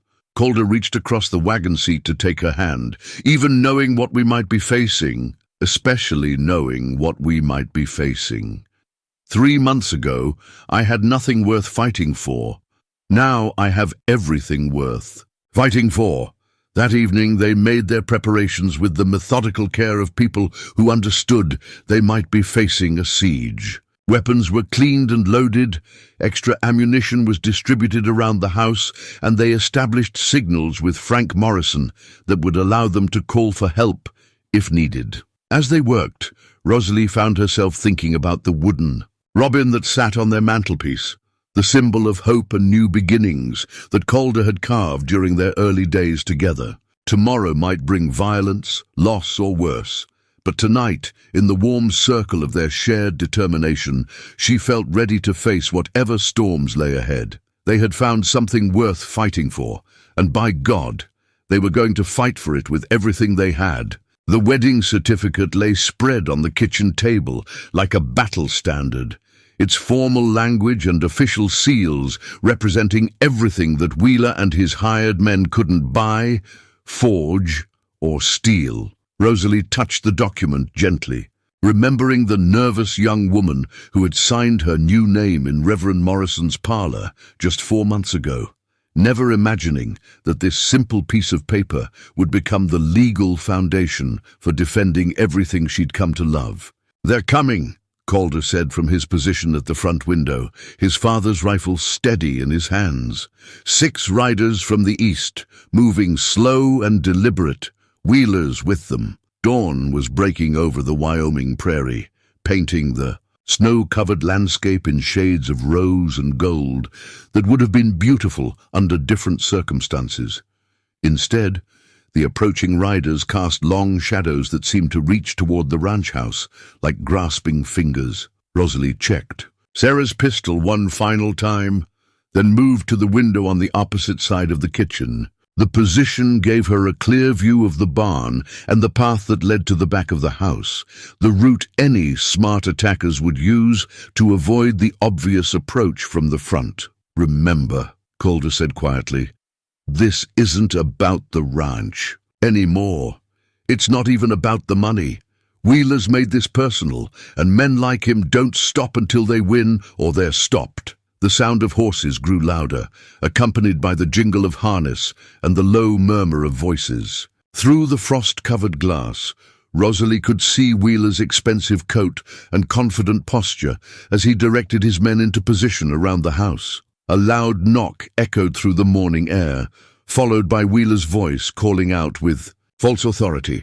"Calder Holt, Mrs. Holt, I'm here with Territorial Marshal Jake Curtis to serve legal papers and conduct official business.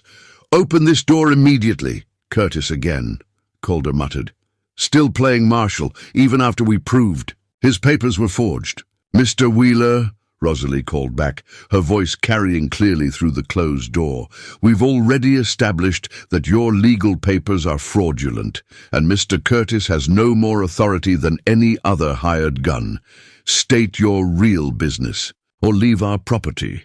"Mrs. Holt, you're interfering with the execution of legal warrants. That's a federal crime. Show me a real warrant signed by a real judge, and I'll consider cooperating. Until then, you're trespassing on private property." The silence that followed was ominous. Wheeler had come prepared for intimidation and legal manipulation, but not for informed resistance, backed by legitimate authority. His next move would likely be more direct. "Calder," Wheeler's tone had shifted, dropping the pretense of legal procedure. "You've got 5 minutes to convince your wife to be reasonable. After that, we'll be forced to take action to protect our legal interests." "The only legal interest here is our right to be left alone on our own land," Calder replied. "And we've got Judge Patterson's official ruling to back that up." Through her window, Rosalie saw 2 of Wheeler's men dismounting and moving toward the barn. They weren't acting like law enforcement officers serving warrants. They were positioning themselves like soldiers preparing for an assault. 2 men heading for the barn, she reported quietly. "They're carrying more than sidearms." Calder nodded grimly. The barn contained most of their winter feed, their breeding stock, and the equipment they'd need to survive until spring. If Wheeler's men fired it, they'd be facing ruin, even if they survived the immediate confrontation. "Mrs. Holt," a new voice called from outside. Curtis, trying to sound official. "As a territorial marshal, I'm ordering you to surrender yourself for transport back to Pennsylvania to face charges of theft and fraud." "As a citizen of Wyoming territory," Rosalie replied firmly, "I'm ordering you to stop impersonating a federal officer and leave my property before I file charges against you for fraud, intimidation, and trespassing." The wedding certificate on the table caught the morning light, and Rosalie felt a surge of fierce pride in what it represented. She was no longer the frightened young woman who'd fled her uncle's house in the middle of the night. She was Rosalie Holt, wife to a good man, partner in a thriving ranch, and defender of the life they'd built together. "Time's up," Wheeler announced. "Curtis, execute your warrant." The front door shuddered under a heavy blow, someone trying to break it down with an axe or sledgehammer. At the same time, Rosalie saw smoke beginning to rise from the direction. "Of the barn! They're firing the barn," she said, her voice tight with controlled anger. "Sons of bitches," Calder swore. "All right, this ends now." He moved to the kitchen door and threw it open, his rifle coming up to his shoulder in one smooth motion. "Wheeler, call off your men, or someone's going to get hurt. The only people getting hurt will be those who resist lawful authority." Wheeler replied, but his voice carried less confidence than it had earlier. The sound of approaching horses from the west made everyone freeze. Through the morning air came the thunder of multiple riders moving fast, and Wheeler's men began looking nervously in that direction. "Looks like the cavalry's arrived," Calder said with grim satisfaction. Frank Morrison led the charge, followed by Tom Bradley, Jim Hutchins, and 6 other ranchers who'd answered the call for help. They rode hard and purposeful, spreading out to surround Wheeler's position with the practiced efficiency of men who'd fought this kind of battle before. "Wheeler!" Frank's voice carried clearly across the yard. "You're outnumbered and outgunned. Call off your men and ride out while you still can." For a moment, the tableau held.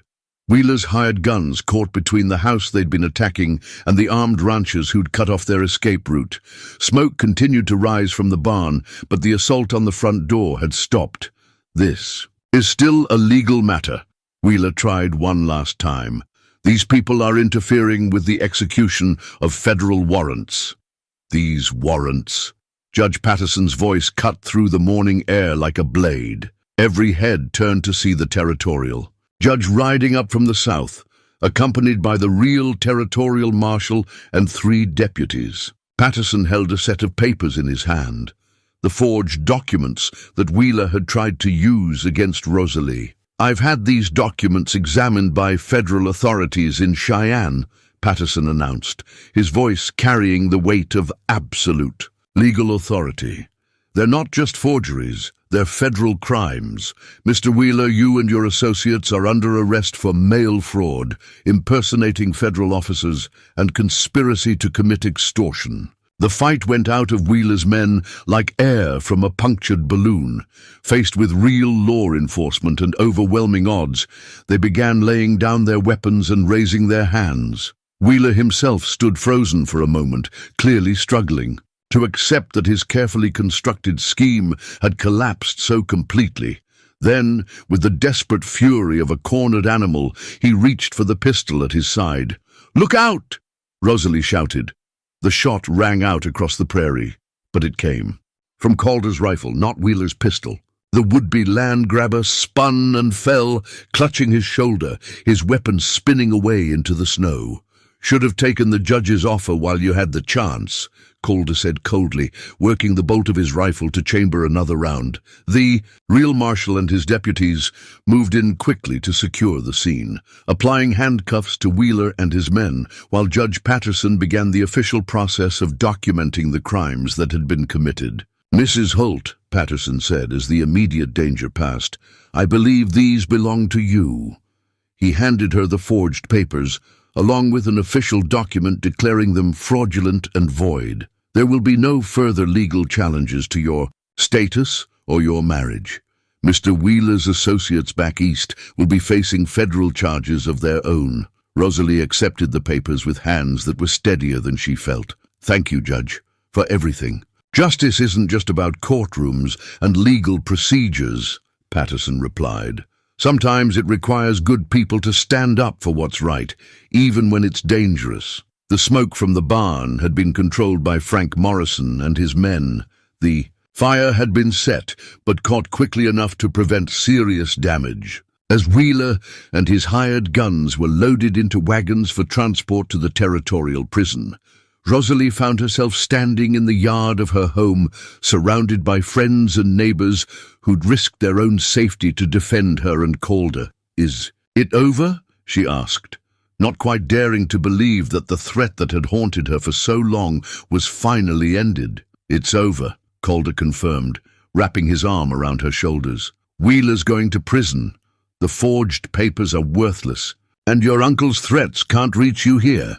The wedding certificate was still on the kitchen table when they returned to the house, but now it seemed less like a legal defense and more like what it had always been, a symbol of the choice they'd made to build a life together and the commitment that had carried them through every challenge. As the neighbors began to disperse and the immediate crisis faded into memory, Rosalie touched the document one more time and smiled. She was Rosalie Holt, and she was finally, truly, home. The handful of Wyoming soil felt warm in Rosalie's palm. Despite the November chill, its rich black earth mixed with the kind of stubborn determination that had allowed countless generations of prairie grass to sink roots deep enough to survive the harshest winters. Calder had scooped it from the patch of ground where they'd first spoken of expanding the vegetable garden come spring, and now he pressed it into her hands like a promise made tangible. "This is what we fought for," he said, quietly, his voice still rough from the morning's confrontation. "Not just the land, but what it represents.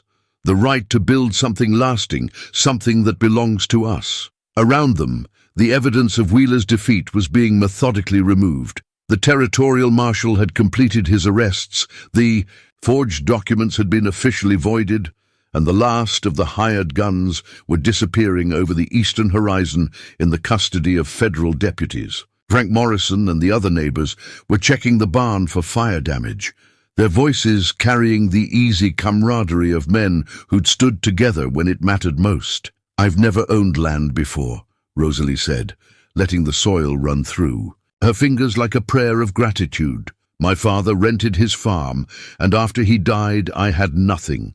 This feeling, knowing that this ground, this house, this life is ours, I didn't know it could feel so solid." The morning sun had climbed higher, burning off the frost and revealing the fundamental beauty of the landscape they'd fought to protect. The rolling hills stretched toward the mountains in waves of gold and brown, marked here and there by the dark lines of creek beds and the distant figures of cattle moving slowly across the grassland. "There's something I need to tell you," Calder said, his hand covering hers as she held the precious earth. "Something I should have said months ago, but I was too afraid of losing what we'd built together." Rosalie looked up at him, seeing something in his expression that made her heart quicken. The crisis had stripped away all pretense between them, leaving only the raw truth of what they'd become to each other. "I love you," he said simply. "Not because you needed rescuing, not because I was lonely, but because you're the strongest, bravest, most remarkable woman I've ever known. Because you took a marriage of convenience and turned it into something real through sheer force of will and kindness." "Calder, let me finish," he said gently. "When I married you, I thought I was doing a good deed for a woman in need. I had no idea I was actually saving myself. These past months, watching you bring life back to this house, seeing you face down threats that would have broken lesser people, learning to love the sound of your voice and the way you hum while you cook, I realized that I hadn't really been living since Sarah died. I'd been existing, going through the motions, but not really alive."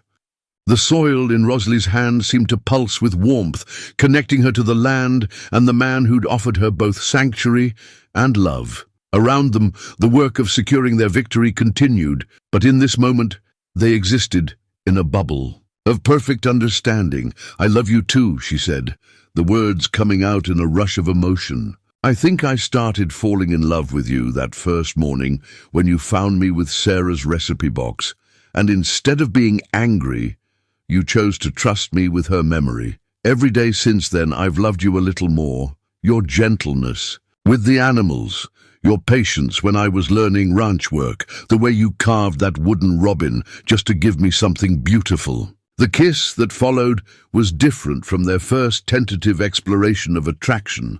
This was a claiming, a celebration, a seal on promises that had been tested by fire and found unbreakable. When they finally broke apart, both were breathing. "Unsteadily, Mrs. Holt," Calder said with a smile that transformed his weathered features, "I believe we have a ranch to run." "Mr. Holt," she replied, matching his grin, "I believe you're absolutely right." The barn, when they inspected it with Frank Morrison, had suffered only minor damage. Wheeler's men had started a fire in the hayloft, but Frank and his neighbors had caught it quickly enough to prevent serious loss. Most of their winter feed was intact, and the livestock had been unharmed. Could have been a lot worse, Frank observed, kicking at the charred timbers that marked where the fire had started. If they'd had a few more minutes, you'd have lost everything stored in here. How did you know to come when you did? Rosalie asked.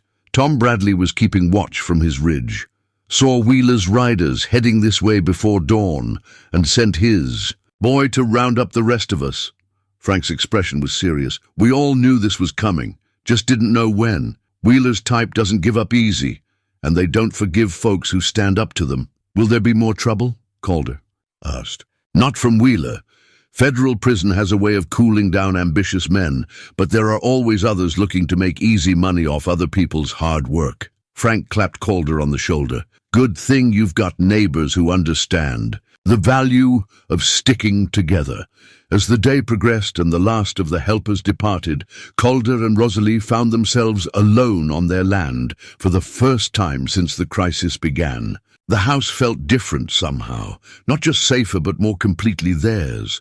The shadows that had lingered from Sarah's memory and Rosalie's uncertain past had been burned away in the fire of shared struggle. That evening, as they sat by the fire working on their quilt, Rosalie found herself thinking about the journey that had brought them to this moment. 6 months ago, she'd been a desperate woman with no choices and no future. Now she was part of something larger than herself.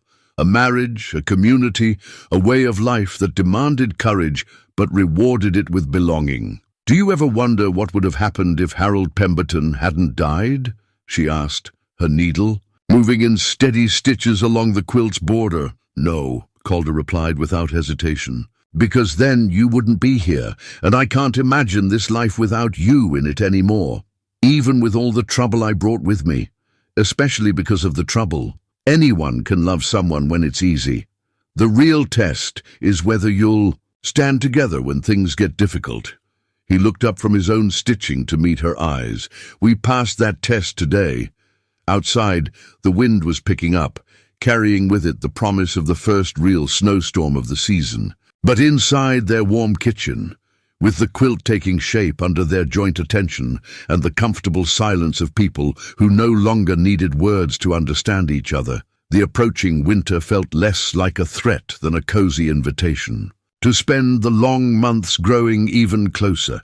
Calder, Rosalie said as they prepared to bank the fire for the night. There's something I want to ask you. Anything. When spring comes, I'd like to plant a garden where Wheeler's men trampled. The ground by the barn. Something beautiful to cover the ugly memories. What kind of garden? Vegetables mostly, but also flowers. Sarah's favorites if you remember them, and some new ones we choose together. She paused, then continued with the kind of tentative hope that comes after surviving something terrible. And maybe we could expand the house a little, add a room that would be good for... She let the sentence trail off, suddenly shy, for children. Calder finished gently. Someday, if we're blessed. With them. Calder set down the poker he'd been using to arrange the coals and drew her into his arms. I can't think of anything I'd like more than to watch you plant flowers in our garden and rock our babies to sleep in a house we built together as they climbed the stairs to the bedroom they would share for the first time as husband and wife in truth, as well as law. Rosalie felt the weight of the day's earth still clinging to her palm. Tomorrow she would wash it away, but tonight it served as a reminder of everything they'd fought for and won. They had claimed this land not through violence or deception, but through love, courage, and the determination to build something worthy of the sacrifice it had required. And as the first snowflakes began to fall outside their window, covering the battleground of the morning in pristine white, they knew that whatever challenges the future might bring, they would face them together, rooted as deeply in this Wyoming soil as the prairie grass that had weathered countless storms and always returned with the spring. The family portrait captured more than just 3 faces arranged around the photographer's formal backdrop at Millbrook's annual Harvest Festival. It captured the transformation that a single year can bring when two people choose love over fear and community over isolation.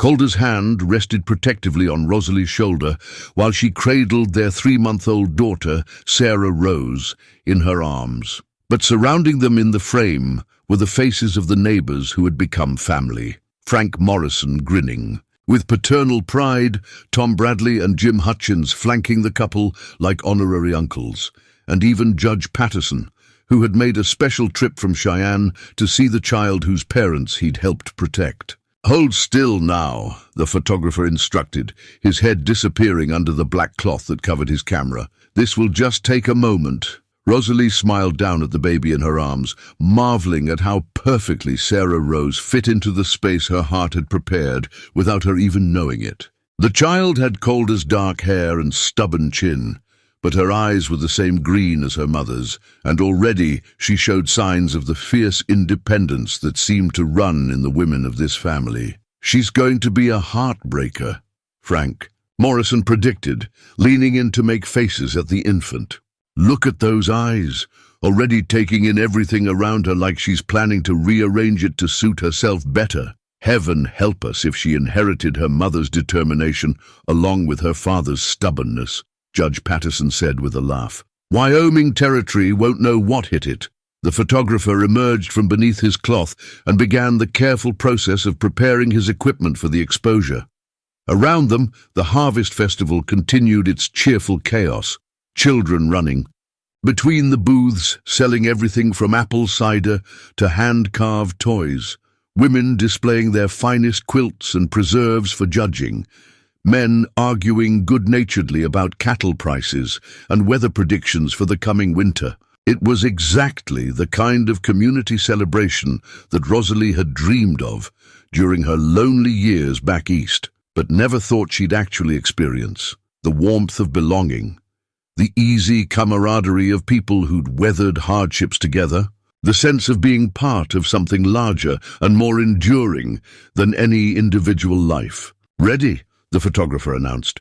"Everyone look this way and think pleasant thoughts."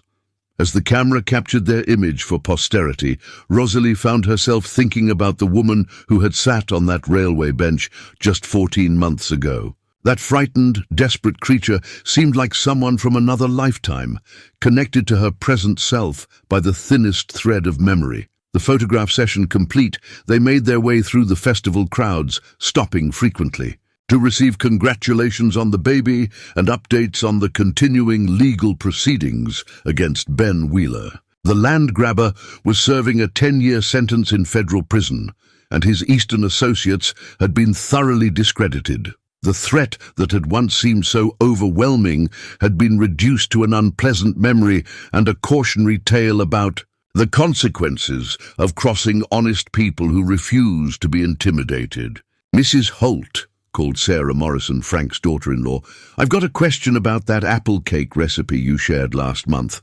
Mine never turns out quite as light as yours." As Rosalie found herself drawn into a discussion of baking techniques and ingredient substitutions, she caught Calder's eye and saw him smile with the kind of deep contentment that comes from watching someone you love find their place in the world. She had become not just his wife, but a vital part of the community that had welcomed her so completely. The ranch had prospered during their first year of true partnership. The garden Rosalie had planted where Wheeler's men had trampled the ground now bloomed with both vegetables and flowers, creating a riot of color that could be seen from the main road. The house had been expanded with a nursery for Sarah Rose and a larger kitchen that could accommodate the dinners they'd begun hosting for neighboring families. Most importantly, the easy rhythm of shared work and mutual support had made their marriage something neither had dared to hope for during those first awkward months. "Remember when you were afraid you couldn't live up to Sarah's memory?" Calder asked quietly as they walked toward the wagon for the journey home. "I remember being afraid of a lot of things," Rosalie replied, adjusting the sleeping baby in her arms. "Seems foolish now, all that worry about living in someone else's shadow." "Not foolish, natural. But you were right when you said we needed to build something that was ours instead of trying to recreate what came before. They had found the perfect balance between honoring the past and embracing the future. Sarah's recipes still graced their table, but with Rosalie's modifications and additions. The wooden Robin Calder had carved still sat on the mantelpiece, but now it was joined by other small treasures. A silver rattle that had been Sarah Rose's, christening gift from Judge Patterson, pressed flowers from Rosalie's garden, a small pair of knitted booties that Frank Morrison's wife had made for the baby. The house had become a home in the truest sense, filled with the accumulated artifacts of a life being lived fully and joyfully. As they loaded their purchases from the festival into the wagon, Sarah Rose began to fuss, and Rosalie settled onto the wagon seat to nurse her. The late afternoon sun painted the countryside in shades of gold and amber, and the first hints of autumn color were beginning to show in the trees along the creek beds. "Hard to believe it's been a year since Wheeler's arrest," Frank Morrison said, climbing up onto his own wagon seat. "Feels like a lifetime ago."